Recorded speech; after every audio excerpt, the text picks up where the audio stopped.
আমরা রাতে একটা সংবাদ পেলাম, গোপন আ সংবাদের প্রেক্ষিতে যে গিয়াসউদ্দিন আল তাহেরি একটা চর ইসলামপুর নাজিরাবাড়ি নামক স্থানে সে একটা মাহফিলে সে প্রধান অতিথি হিসেবে বক্তব্য দেবেন।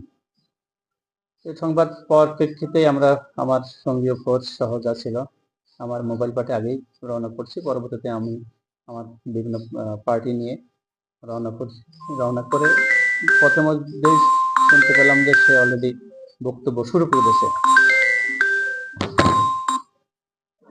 পরবর্তীতে আমরা যখন আমার পুলিশ পার্টি আমরা যাই, যাওয়ার টের পেয়েই তারা বিভিন্ন স্লোগান, উস্কানিমূলক স্লোগান এবং সরকার বিরোধী বিভিন্ন বক্তব্য তখন শুরু করলো এবং তাহেরি সাহেব তখন স্টেজ আমরা শুনতে পাচ্ছি সে বিভিন্ন উস্কানিমূলক কথাবার্তা বলছে। নিশ্চিন্তে খান স্বাস্থ্যকর অল টাইম পান। All time